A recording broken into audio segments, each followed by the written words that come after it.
It's YouTube. You already know who it is, man. It's the Kid West. You already know what I got going, man. It's NBA Live 14 right now. It's about the middle of the evening time. I got my ultimate team started up. I got a couple pretty good players. Thinking about going to GameStop and spending some money on this. I won't even lie. It's a really good game, and my team, or ultimate team, I'm sorry, just kind of takes it to another level because I really like my team in NBA 2K14, and that was the reason that I kept it and I kept playing it. But now that I play live Ultimate Team, I really have no reason to go back.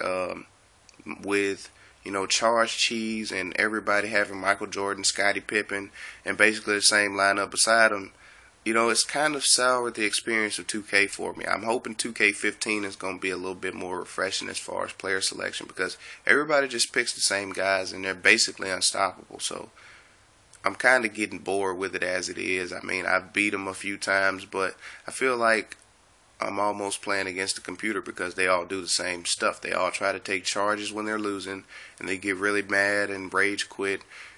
Everybody's pretty much on the same level on NBA Live because I can't say that anybody should have an advantage, but nobody does. And that's really important to me when playing a game. I really don't feel like before the game even starts, one team should have a marked advantage over the other one, and it shouldn't be obvious. Michael Jordan being the greatest player of all time has nothing to do with being able to balance a video game. That's just pure programming. That's just pure you having the guts to tell, even Michael Jordan that, you have to be grounded in reality as part of our game. So I'm disappointed with 2K not being able to step up to the bat and to be able to use Jordan correctly. With the things that he did, he was an electrifying player, but it's simply unfair to have him be unstoppable. For short bursts, I don't mind it, but for 4 quarters, kiss my ass. I'm sorry, I'm not gonna spend that $59.99 and then have to spend, 60 or whatever besides that just to be able to get Jordan, Pippen, and everybody else and have the same lineup as everybody else. But mostly, I'm really excited for this Tuesday.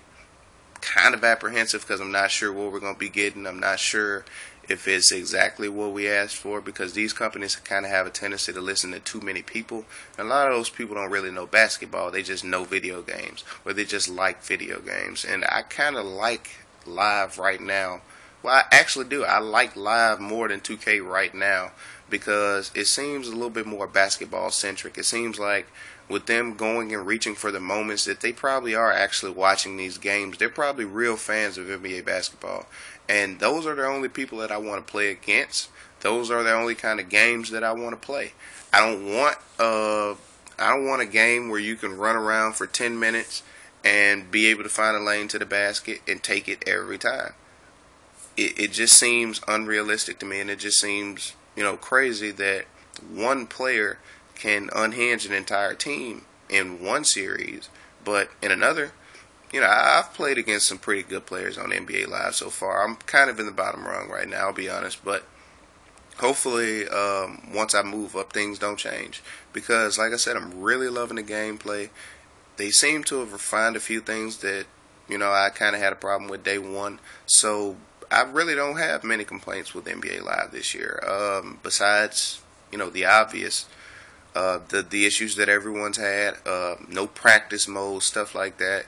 It was kind of frustrating, but my biggest disappointment this year was no sliders with NBA Live. It's always been in the franchise, and I think that's where it kind of makes its own game because you can kind of make your own game with NBA Live in the past.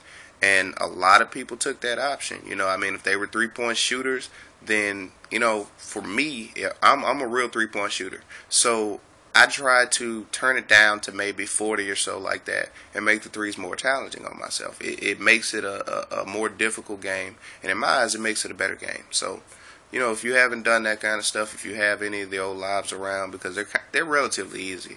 But if you turn down your settings, you're really going to get a game. You're really going to get a challenge from them.